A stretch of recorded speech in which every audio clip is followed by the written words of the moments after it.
Je vais te laisser te présenter, enfin te représenter pour les gens aujourd'hui. Ok.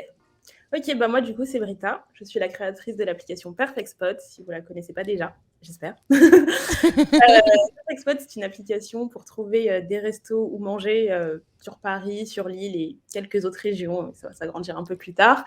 Et la petite particularité de Perfect Spot, c'est que c'est comme Akinator, vous avez un petit personnage qui vous pose des questions. Et voilà, ça vous pose des questions sur votre personnalité, vos goûts, vos envies. Et à la fin du petit questionnaire, ça vous trouve le resto parfait qui vous convient. Voilà. Alors, on va partager l'écran parce que je veux absolument montrer un peu la page. Tu sais, sur l'App Store et le Play Store. Oui. Et en vrai, alors, je veux qu'on parle de la DA parce que je voudrais savoir si c'est toi qui l'as fait, si si t'as employé quelqu'un pour le faire. Comment, ou est-ce que c'est En quelqu'un vrai, qui t'a aidé? c'est une question grave importante du coup pour les gens dans le live qui ont peut-être envie d'entreprendre. Je me suis planté d'appli, quoi. Ouais, c'est pas ça. Je sais pas ce qui s'est passé, je vais la refaire. Hop, vas-y, on t'écoute. Ok. Alors en fait, j'avais utilisé un site libre de droit pour générer des petits personnages parce que je voulais vraiment que la DA soit très manga, très dessin animé et tout ça.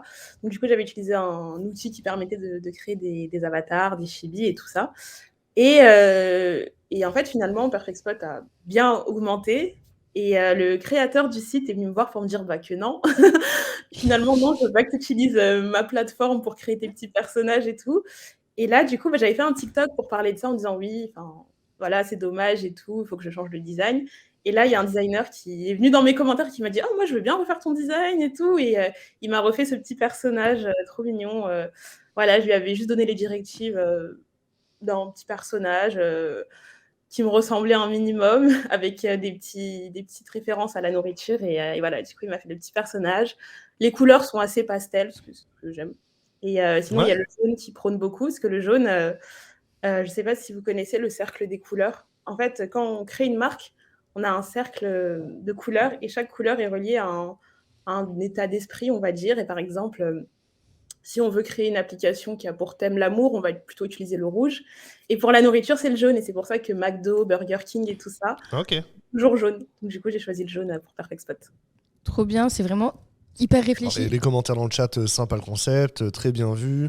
J'ai vu Merci. l'application, j'ai trouvé ça trop bien. J'ai fait un Google Maps custom pour un post qui avait un date. Oh, trop bien. Salut les guys, nous dit Drage Brume. Hello l'équipe, nous dit Mathilde. Et Valentin qui est arrivé en disant hey hop. En tout cas, ouais, c'est cool. Alors, c'est bien parce que ça montre que on peut commencer avec quelque chose de sketchy, de libre de droit, et ensuite mettre des choses qui marchent mieux, quoi. Ouais, Ça exactement. fonctionne. Pour le début, c'est toujours compliqué, mais après, si le concept est cool, il y aura toujours des gens qui vont venir vers vous pour vous proposer des trucs, des alternatives. Ok. Tu parles beaucoup de TikTok. Est-ce que tu peux nous expliquer un petit peu, toi, enfin, à quel point ça a été un réseau social qui t'a fait exploser? Ouais, bah, l'algo de TikTok est super bien fait. Il vous met en avant vraiment sans rien. C'est-à-dire, j'ai créé un compte TikTok, j'avais 0 abonné et tout, et j'ai juste posté un TikTok où je parlais de mon histoire. Et ce qui marche bien, c'est le storytelling. Donc, quand tu racontes ton histoire, tu parles de toi et que tu inspires les gens, ça donne toujours envie. Donc, du coup c'est ce que j'ai fait.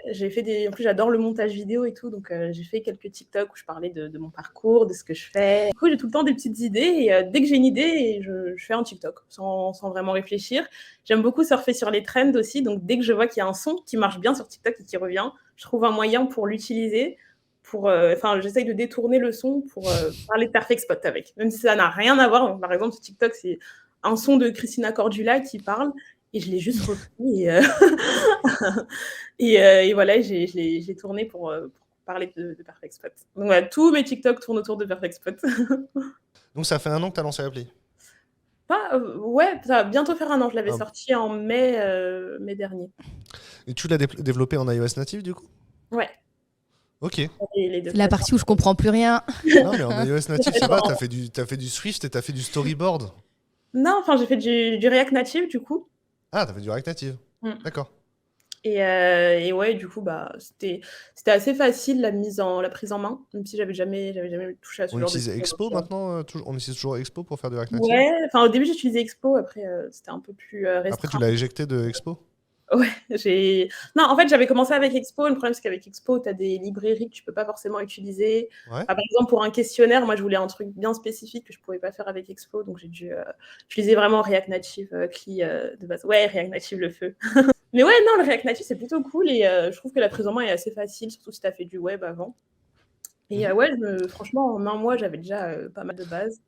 Parce Et, que tu avais appris Flexbox avant sur le web? non, même pas, mais j'avais même pas beaucoup. J'avais fait qu'un seul projet de web.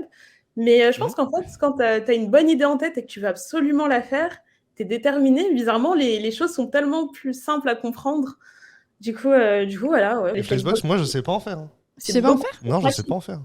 Ah, mais pour la petite histoire, moi non plus, enfin, je m'y connaissais pas du tout, je savais même pas ce que c'était. Le problème, c'est que moi, quand j'apprends un truc toute seule, j'aime bien sauter les étapes. Donc, du coup, j'affichais mes trucs un peu n'importe comment et tout, et j'essayais que sur mon téléphone. J'étais en mode, ah, bah, sur mon iPhone 6, tout va bien, tout est bien aligné et tout. Et après, je bouge sur une tablette, je me rends compte que c'est le bordel, il n'y a rien qui va. Ouais. Je bouge sur un Android, c'est pas du tout pareil. Je me dis, mais mince, il doit bien avoir un truc qui Ouais. existe pour que Ça, tout soit React bien Native, c'est aligné. très iOS first. Il fait Ouais. bien les trucs sur iOS et après, tu Ouais, fais un c'est sur effort en Android, plus pour que ça soit beau sur Android. Ouais. c'est moins joli, c'est moins esthétique et tout. Et Mm. après, je me rends compte, il y a tout le temps des petits outils qui t'aident à homogénéiser la chose. Martin a demandé, qu'est-ce que tu veux faire après ton diplôme? Est-ce que tu veux faire du CDI, du freelance ou de l'entrepreneuriat? Tu veux continuer à monter des boîtes? Ouais, ça me fait trop kiffer en fait. Je me vois pas trop travailler juste dans l'entreprise. Je me vois plus créer mon propre truc et si possible faire augmenter Perfect Spot de sorte à pouvoir avoir ma start-up ou un truc du genre. Du coup, je voulais revenir à la question de Martin. Martin demande comment tu es mis au code. Est-ce que tu codais déjà avant d'aller à Epitech ou pas? Ou enfin, très vaguement. En vrai, c'était la série Mister Robot, je sais pas si vous connaissez, qui m'avait grave donné envie de faire de l'info. Tu Et l'avais regardé en français ou en anglais? j'ai regardé les deux, j'ai regardé énormément de fois. Je pense que même les dialogues, je les connais par cœur maintenant. En français, ils me font toujours flipper. Ils disent est-ce que tu peux me donner l'accès racine? Je suis en mode, Ouais, ils utilisent des mots hyper. on dirait Et des moi, Québécois. du coup, au début, je comprenais rien. Mais ce qui était trop drôle, c'est qu'à chaque fois, quand il parlait d'un concept en informatique, je mettais pause et j'allais taper pour voir ce que c'est. Je me disais, ah, mais c'est trop intéressant. Des doses, qu'est-ce que c'est? Après, j'allais checker et tout. J'étais en mode, ah, mais ouais, c'est grave intéressant et tout. Et ouais, et sinon, je voulais un peu. Ce que j'avais fait en première ou en seconde, je sais plus. Non, c'était en seconde. J'avais codé, c'était du low code. Enfin, c'était vraiment un peu comme Scratch. Je sais pas si vous connaissez, c'est des petits blocs que tu imbriques pour Je créer du connais code. Scratch, mais qu'est-ce que c'est qui est un peu comme Scratch? C'est, je sais plus comment elle s'appelait cette plateforme. C'était pour faire des petits jeux et j'avais créé un petit Ouais. Flappy Bird comme ça. Et c'était ma Ok. première expression code.